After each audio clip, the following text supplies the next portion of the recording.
o que é a linguagem podcast, né? São essas câmeras que tem que estar o tempo todo gravando as pessoas que podem falar a qualquer momento. Elas têm uma angulação que faz parte da linguagem, são sempre mais altas, elas sempre chutam mais de baixo para cima. É o plongé que a gente fala, né? Mas isso é por conta de uma necessidade. Quando você tem 4 pessoas, as 2 pessoas da frente cobrem as pessoas de trás, dependendo da angulação da câmera. Não é que precisa fazer assim porque alguém... Não, é uma decisão por conta de uma necessidade. Eu preciso enxergar 4 pessoas numa mesa. Se eu tiver numa angulação, as 2 primeiras pessoas cobrem as duas pessoas que estão atrás dela. Então parece óbvio, mas só quando a gente está pensando sobre isso.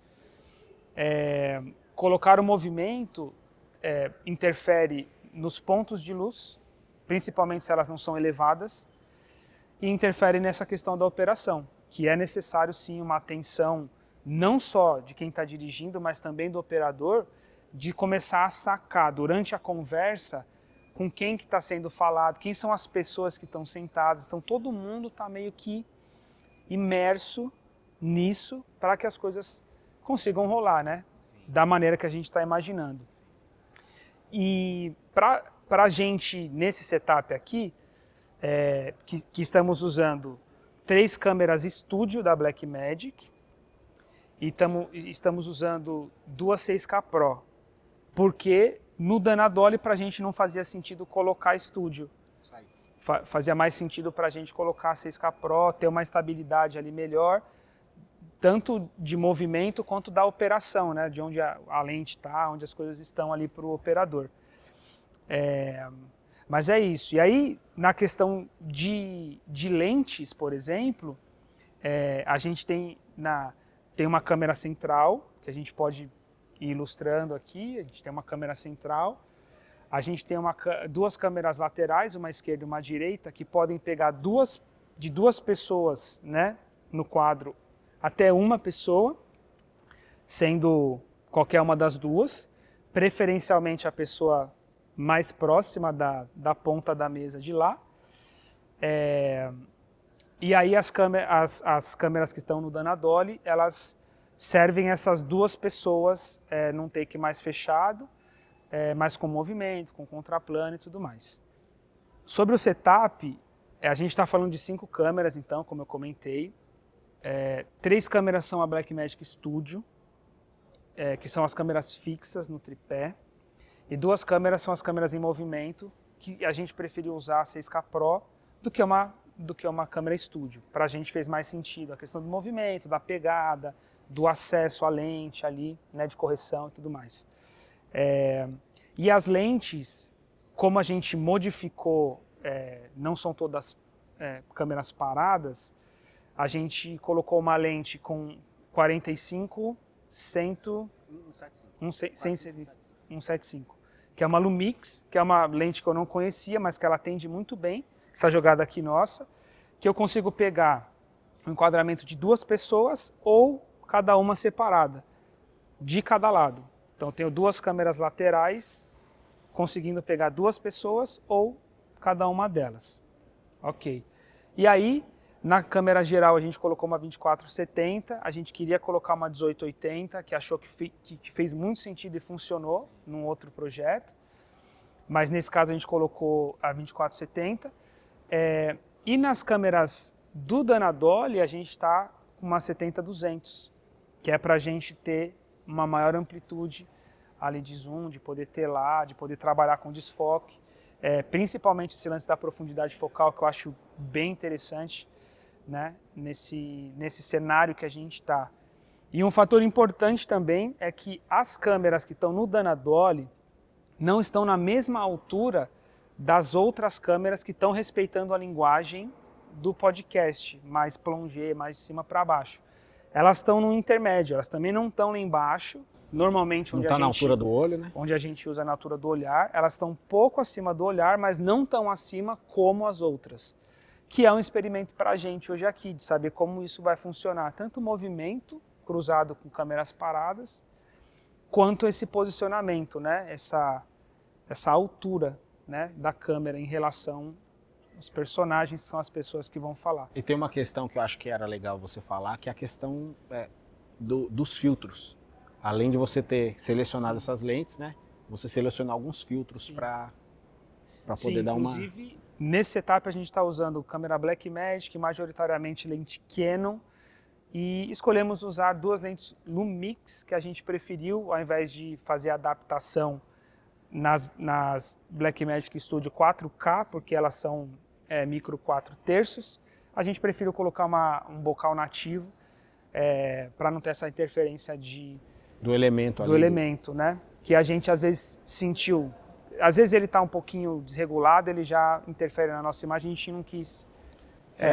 Quando você põe o adaptador com um speed booster, né? O elemento ali depende do custo, de quanto custou o adaptador, ele vai ter uma qualidade X ou Y. Né? Isso tem incomodado a gente em alguns projetos. Em alguns projetos isso tem feito diferença.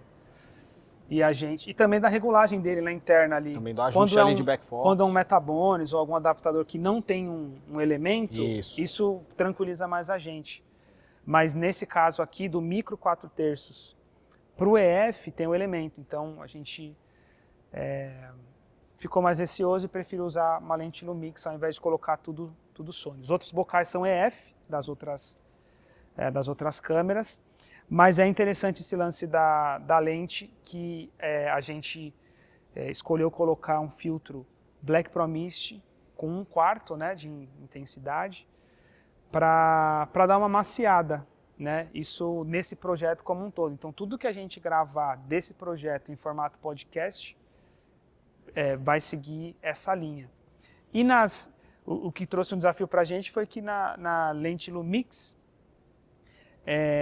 o anel dela é muito pequeno, é 46. É incomum, então a gente não conseguiu o adaptador, né? A gente não conseguiu o adaptador e aí teve que colocar os vidros, né? 5/6, 5/6 por 4.